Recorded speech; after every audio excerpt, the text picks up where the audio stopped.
So ayan, napag-abutan ng ulan sa labas. Doon na kami sa bus station. Nakabook na rin kami ng aming biyahe papuntang Nairobi. And ang kasama ko na lang nababalik si Caro. Siya na lang yung kasama kong babalik ng Nairobi. Si Ali maiwan na dito. And tomorrow evening, I'll be flying back to Bahrain. Ito nangyari sa mukha ko. So ayan. Somebody can skip. Can snap it. I'll just take a quick video. Malis na si Ali. At sobrang init. Nagpalit ako ng damit ko. Pero pawis na pawis pa rin ako. Naghintay ako kami sa labas. Iniwan na kami ni Ali.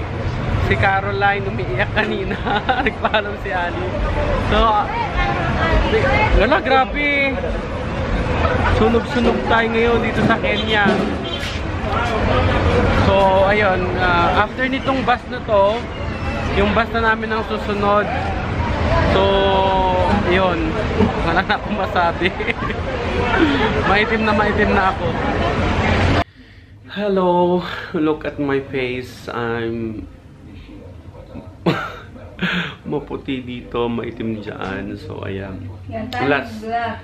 Last day in Nairobi, Kenya. And tonight, I'll be flying back to Bahrain. And here's again with me, Carol. She prepared my last iskuma ugali. The iskuma weki. And This is ugali. my is ugali. So, Very ayan. sweet meal. Yan ang last meal. Favorite ko tong green Na very sweet. green na vegetable na dito. Ang sarap kasi ng lasa niya.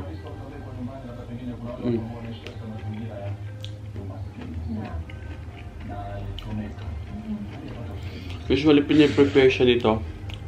Iskuma weki. Ali, he's saying he missed the ugali. Who? Ali. Ali?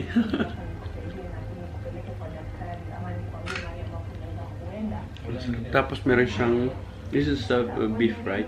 No, it's what? Mutton. Ah, mutton. Mutton pala.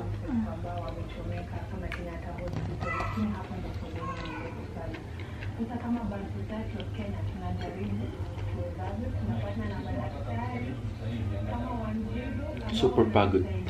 Pagod mag-travel. Pero nag-enjoy naman ako dito sa Kenya.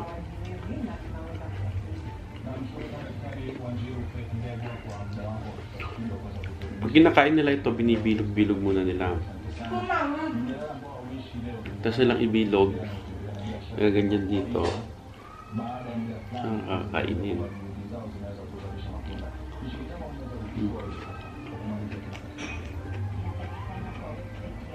This is iskuma weki.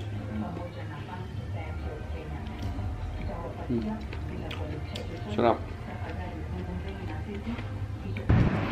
So, this is my last day in Kenya at ako'y sunog na sunog. So, I'm riding the Ethiopian Airlines.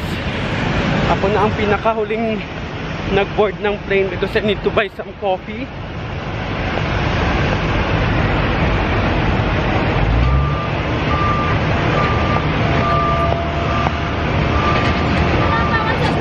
Huh?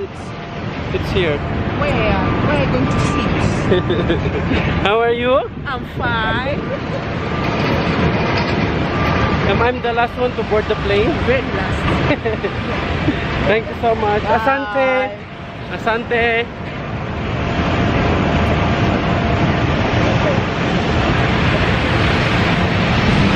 So, this is my flight from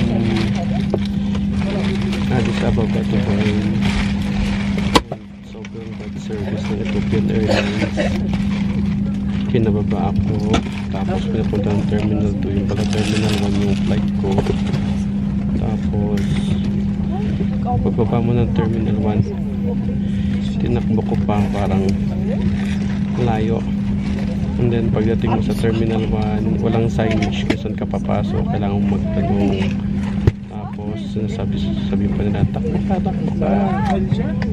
Tapos, ayun, finally, nakarating din sa may,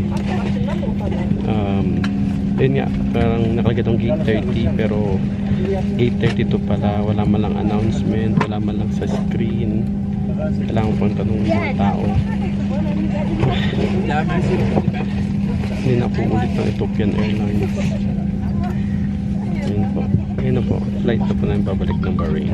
Bye-bye.